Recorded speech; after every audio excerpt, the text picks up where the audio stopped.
everyone, this is me Pratyush and this is our amazing channel Cracking BSc Chem। आज हम लोग क्या पढ़ने वाले? आज हम लोग पढ़ेंगे बीएससी फर्स्ट सेमेस्टर का सिलेबस, चैप्टर 7 यूनिट 3 है और चैप्टर है कौन सा? नोबल गैसेस यानी ग्रुप 18 एलिमेंट्स। तो इसलिए वीडियो को लास्ट तक जरूर देखना, इसलिए आप लोग के सारे कॉन्सेप्ट इसी वीडियो में तो सब कुछ क्लियर हो जाएगा, ठीक है। लेकिन ये हमारी कॉन्सेप्चुअल वीडियो है, मतलब इसमें हमारे पास होगा इंट्रोडक्शन के साथ साथ हमारे पास होगा फिजिकल प्रॉपर्टीज के साथ साथ हमारे पास होगा first noble gas compound discover. या नोबल गैस किसने डिस्कवर किया था? बार्टलेट ने। किसने डिस्कवर? मैं बता देता हूं आप लोग किसने डिस्कवर किया था? बार्टलेट ने, ठीक है। तो ये पूरी बात होगी इस वीडियो में। तो इंट्रोडक्शन किसी भी चैप्टर का बहुत ज्यादा इंपॉर्टेंट होता है, इसलिए देखना नहीं भूलें। तो chapter group 18 of the product table consist of helium, neon, argon, krypton, xenon, radon. जो कि हमारी रेडॉन है वो हमारी रेडियो एक्टिव गैस है या फिर रेडियो एक्टिव एलिमेंट है, तो हम लोग इसको इतना ज्यादा डील नहीं करते हैं, ठीक है। बाकी सब गैसेस नेचर में बहुत रेयर पाई जाती है, क्रिप्टॉन भी बहुत रेयर पाई जाती है, इसलिए हम लोग जितना भी कंपाउंड या जितनी भी फिजिकल प्रॉपर्टीज, केमिकल प्रॉपर्टीज, जितना भी कुछ है वो सब हमारे ऊपर किसके ऊपर रहेगा? ज़ेनॉन के ऊपर। कि ज़ेनॉन ऑक्सीजन के साथ कैसे रिएक्ट कर रहा है, ज़ेनॉन फ्लोरीन के साथ कैसे रिएक्ट कर रहा है, ज़ेनॉन ऑक्सीजन और फ्लोरीन के साथ कैसे रिएक्ट कर रहा है, तो ये सब बातें हैं, ठीक है। All these are monoatomic gas. हाँ देखो, सब सिंगल है तो मोनोएटॉमिक गैस है। These gases were not, अच्छा मेंडलीव के टाइम पे नोबल गैसेस डिस्कवर्ड नहीं थी, मेंडलीव के टाइम पे 63 एलिमेंट्स डिस्कवर थे, ठीक है। Later on when these were groups are discovered called new group, जो कि बनाया गया जीरो ग्रुप, जो कि लास्ट में जो ग्रुप है हम लोग उसकी बात कर रहे हैं, उसका नेम क्या है हमारे पास? जीरो ग्रुप, या फिर इसको हम लोग 18th ग्रुप, जो कि आखिरी में 17 तक था ना, फिर आखिरी में वो 18 हो गया, बस, ठीक है। तो रेडॉन क्या है? रेडियो एक्टिव इन नेचर है। Other gases very small amount in atmosphere में क्या पाई जाती हैं? Therefore these gases were known as rare gases, क्योंकि बहुत ही रेयर है तो रेयर गैसेस, ठीक है। These gases molecules are held together by weak force, van der Waals force. मतलब मेरे पास अगर एक कंटेनर है, उसमें अगर हीलियम की अगर गैसेस है, तो उस गैसेस के मॉलिक्यूल्स को, यानी उनके बीच में जो फोर्स लग रहा है या उनके बीच में जो अट्रैक्शन हो रहा है, उसको वीक यानी उसको तोड़ना बहुत इजी है, क्योंकि वो क्या है? Van der Waals force. Van der Waals force एक वीक फोर्स होता है जो कि 2 किलो जूल से 8 किलो जूल पर मोल तक होता है। अच्छा, ionic bond, covalent bond, coordinate bond, ये सब जो बॉन्ड होते हैं इनकी जो एनर्जी है वो 200 किलो जूल पर मोल है। तो कहां 2 और 8, कहां 200, बहुत डिफरेंस है। समझ आ गया ना? ठीक है। तो ये थी इसकी कुछ प्रॉपर्टीज जो कि आपको पता होनी चाहिए एग्जाम में लिखने के लिए, क्योंकि एग्जाम में हमसे थ्योरी बहुत ज्यादा मांगता है तो हमको लिखना पड़ता है, ठीक है। आगे ध्यान देते हैं फिजिकल प्रॉपर्टीज। देखो, फिजिकल प्रॉपर्टीज मेनली इतनी बात समझना कि हमारे पास वो कंपाउंड दिखता कैसा है, वो कंपाउंड क्या कहते हैं, उसकी रेडियस कैसी है, उसमें से इलेक्ट्रॉन निकालेंगे तो कितनी एनर्जी देनी पड़ेगी, आयनाइजेशन एनर्जी, उसमें एक इलेक्ट्रॉन गेन कराएंगे तो क्या होगा, उसका मेल्टिंग पॉइंट, उसकी सॉल्युबिलिटी, ये सब होती है इसकी फिजिकल प्रॉपर्टीज, ठीक है। इलेक्ट्रॉनिक कॉन्फ़िगरेशन, अरे नोबल गैसेस की बहुत सिंपल है। अगर तुम हीलियम के लिखो तो 2s2, ये क्या है? प्रिंसिपल क्वांटम नंबर, तो NS2, ठीक है। नियॉन की लिख के दिखाओ, नियॉन की तो 1s2, 2s2 और 2p6। अब ये भी प्रिंसिपल क्वांटम नंबर, इसका मतलब NS2 NP6, ये इसका जनरल इलेक्ट्रॉनिक क्या है? कॉन्फ़िगरेशन। तो क्या रहेगा? NS2 NP6। अब जैसे जैसे शेल्स बढ़ते जाएंगे उस हिसाब से number of n principal quantum number बढ़ता जाएगा। n क्या है? नंबर ऑफ शेल्स को डिनोट कर रहा है। ये भी हमको बताया था किसने? Bohr's quantum number, n = 1, n = 2, n = 3, n = 4। Principal quantum number भी यहीं से आता है। आई होप कुछ आपको समझ आ रहा होगा। तो हीलियम एटॉमिक नंबर 2, 10, 18, 36, 54, 86। तो इसमें हमारे पास 2 शेल्स होते हैं, क्यों? क्योंकि पहला शेल, सेकंड शेल, क्यों? क्योंकि 2,8 10 होता है, तो 2 इलेक्ट्रॉन्स, फिर ऐसे 8 इलेक्ट्रॉन्स यहाँ पर हैं, रिवॉल्व कर रहे हैं, है ना।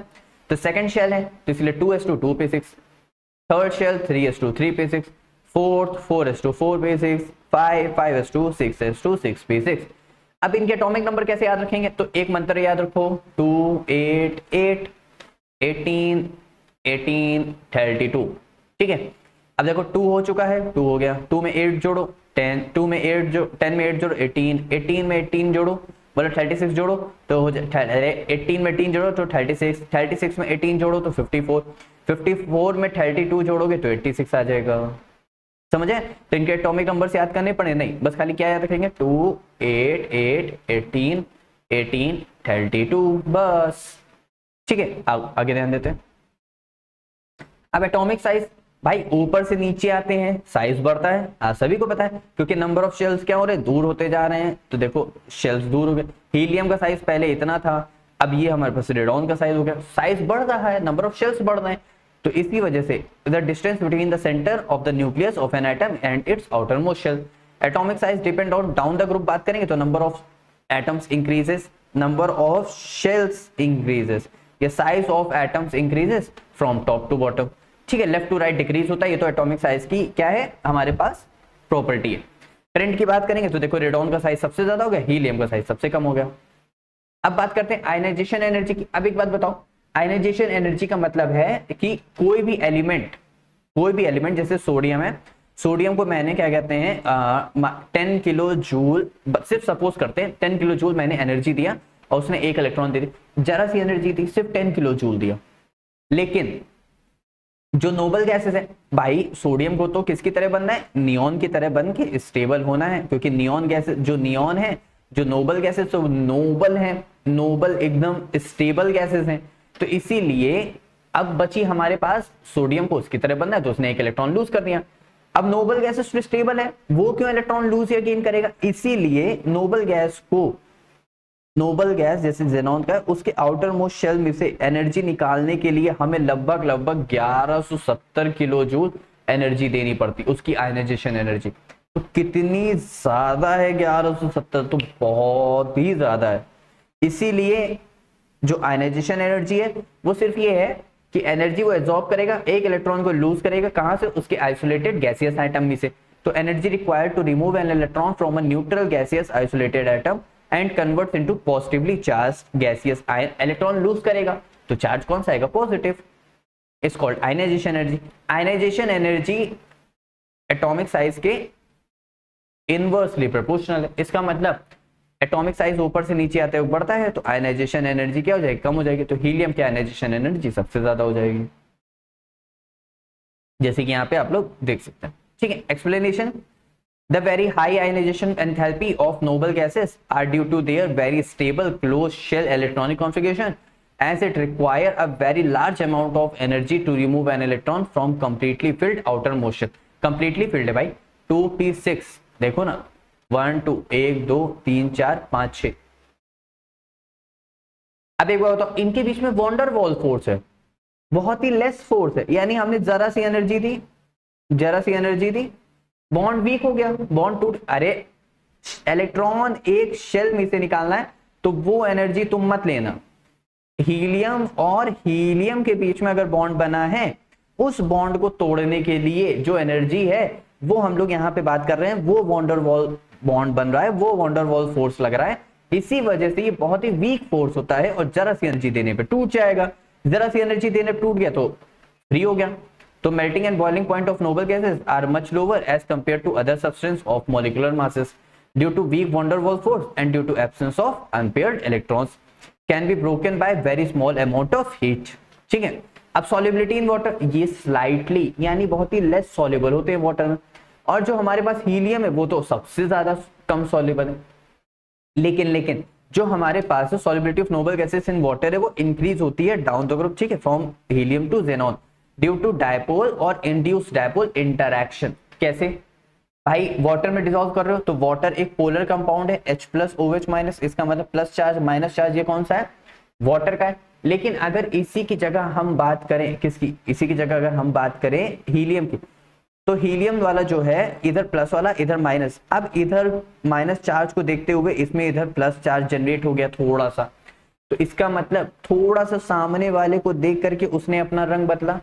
मान लेते हैं कि आपकी क्लास में कोई बच्चा है और वो थोड़ा सा बदतमीज है, अब आप भी उसकी संगत में रह के कुछ टाइम के लिए बदतमीज होने लगे, लेकिन आपको पता चला कि नहीं आपकी पढ़ाई सही नहीं चल रही है वो, तो अब वापस हो गए। तो पहले आप इंड्यूस्ड हुए थे उसकी तरफ, तो थोड़ा सा चेंज हुआ, अपने कैरेक्टर चेंज किया, उसको देख करके आपने वैसे ही रंगे, फिर वापस से आप अपने कैरेक्टर पे आ गए, इसीलिए इसको बोलते हैं इंड्यूस्ड डायपोल। कुछ टाइम के लिए वैसा चार्ज आना उसके जैसा और फिर चला जाना, तो उसको बोलते हैं इंड्यूस्ड डायपोल। अब कुछ टाइम के लिए आ रहा तो बहुत वीक है, जरा सी एनर्जी देंगे फिर वापस चला आएगा, हमने 2 थप्पड़ मारे वापस से पढ़ने लगा, तो बस वही चीज है। तो समझ आया, ये थी सब इसकी फिजिकल प्रॉपर्टीज, किसकी, हमारी नोबल गैसेस की। आई होप इतना नोबल गैस आप लोगों को समझ आया होगा। अब देखते हैं कि हमारे पास जो formation of first noble gas compound है बाय बार्टलेट। बाय बार्टलेट इन्होंने क्या किया था, first noble gas compound find किया था। अब कैसे किया था, इन्होंने क्या किया था, एक प्लैटिनम F6 लिया था, हेक्सा 6 है तो हेक्सा, फ्लोरो फ्लोरीन है, प्लैटिनेट प्लैटिनम है, प्लैटिनेट, ठीक है। तो हेक्सा फ्लोरो प्लैटिनेट इन्होंने कंपाउंड लिया, इन्होंने कहा कि हमने इसको ट्रीट कराया ऑक्सीजन के साथ, तो हमको मिला ये कंपाउंड रिएक्ट कर गया, तो O2 PtF6 इन्होंने का ये कंपाउंड है। फिर इन्होंने कहा जो आयनाइजेशन एनर्जी है वो ऑक्सीजन की होती है 1155.5, यही होती है, ठीक है। फिर इन्होंने कहा उसकी होती है हमारे पास 11.70, ठीक है। तो इन्होंने कहा लगभग इनकी आयनाइजेशन एनर्जी क्या है, सेम है। अब लगभग इनकी आयनाइजेशन एनर्जी अगर सेम है तो क्या जेनॉन भी रिएक्ट कर सकता है, ये जो 1170 है ये किसकी है, जेनॉन की है, तो जेनॉन भी रिएक्ट कर सकता है। तो इन्होंने क्या किया, जेनॉन को PtF6 के साथ रिएक्ट कराया, तो इनको मिला जेनॉन PtF6, तो ये कंपाउंड मिल गया। तो इन्होंने कहा इसका मतलब जेनॉन रिएक्ट कर रहा है और फ्लोरीन मोस्ट इलेक्ट्रोनेगेटिव एलिमेंट है, क्या है, मोस्ट इलेक्ट्रोनेगेटिव। इसका मतलब जो जेनॉन है वो कंपाउंड बना सकते, भाई नोबल गैस रिएक्ट ही नहीं कर रहे हैं, नॉन रिएक्टिव गैस है तो किसी के साथ कंपाउंड नहीं बना, लेकिन उन्होंने जेनॉन को रिएक्ट कराया तो वो मोस्ट इलेक्ट्रोनेगेटिव यानी ऑक्सीजन और फ्लोरीन के साथ वो रिएक्ट कर रहा था। तो इसीलिए अब यहां से हमको कंपाउंड मिलते हैं xenon fluoride, di xenon tetrafluoride, xenon hexafluoride, या फिर oxides of xenon XeO3 XeO4, या फिर मतलब जेनॉन ऑक्सी डाइफ्लोराइड, इस तरह हमें कंपाउंड मिल रहे थे। तो ये सब कंपाउंड हमें क्या होने लगे, फॉर्म होने लगे। तो इनकी हाइब्रिडेशन शेप वो हम लोग बाद में देखेंगे, इनकी हम लोग फिर देखेंगे केमिकल प्रॉपर्टीज की, कैसे ये कंपाउंड फॉर्म हो रहे हैं। तो यहाँ पे क्या है, first compound by the of the noble gas was reported by N. Bartlett in 1962. The preparation of this compound xenon platinate fluoride was based on the chance of discovery of another compound formed by the reaction of oxygen and PtF6. तो इनको मिला dioxygen, O2 है ना तो dioxygen, बाकी hexa फ्लोरो प्लैटिनेट 5, ठीक है।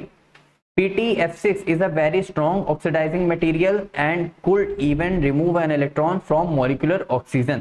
तो ऑक्सीजन की आयनाइजेशन एंथैल्पी अच्छा 1165 है, मैंने 115 लिख दिया था कोई बात नहीं, और यहाँ पे 1170, तो यहाँ पे हमारे पास अंतर कितना है 4.4 का ही है ना, तो यहाँ पे 0 हासिल गया 1, तो यहाँ पे 9 0 हो गया, यहाँ पे 1 गया, तो 1170 का ही लगभग 4.4 का ही अंतर है। तो Bartlett thought xenon would be susceptible to oxidation with PtF6. Therefore, he proceed to mix xenon and PtF6 both gases को mix किया। अच्छा ऊपर वाला भी हमारे पास जो कंपाउंड मिला था हमारे पास वो भी सॉलिड था, और जब इसकी जगह xenon आया तो वो भी हमको क्या मिला, xenon, ये भी हमको सॉलिड ही मिला, और कलर कौन सा था हमारे पास, ऑरेंज येलो क्रिस्टलाइन सॉलिड था, ठीक है। तो देखो इसने रिएक्ट किया, बस वहां पे ऑक्सीजन की जगह xenon आ गया। It was considered xenon can be formed various compounds with strong electronegative elements. Xenon क्या फॉर्म कर रहा है, +2 +4 +6, या फ्लोराइड्स या ऑक्साइड्स या ऑक्सीफ्लोराइड्स क्या हो रहे हैं, ऐसे ऐसे कंपाउंड्स क्या हो रहे हैं, ऑब्टेन्ड हो रहे हैं। अब सभी को समझ आया, यहाँ तक कोई भी डाउट नहीं है ना, यहाँ तक पक्का अच्छे से, ठीक है। तो ये था हमारा पूरा का पूरा xenon कैसे फर्स्ट कंपाउंड फॉर्म हुआ, कैसे हम लोग ने उसकी सब फिजिकल प्रॉपर्टीज देखी, हम लोग ने उसकी इलेक्ट्रॉनिक कॉन्फ़िगरेशन कंप्लीट देखी, पूरा उसका हम लोग ने इंट्रोडक्शन भी देखा कि कैसे वो नेचर में एग्जिस्ट करता है। अब आप लोग का काम इतना है कि इसको अच्छे से नोट करना, अच्छे से लिखना और अच्छे से प्रैक्टिस करना और एग्जाम में अच्छे मार्क्स लेके आना। Is that clear? तो अब मिलते हैं नेक्स्ट वीडियो में इसकी नेक्स्ट केमिकल प्रॉपर्टीज के साथ। Bye bye.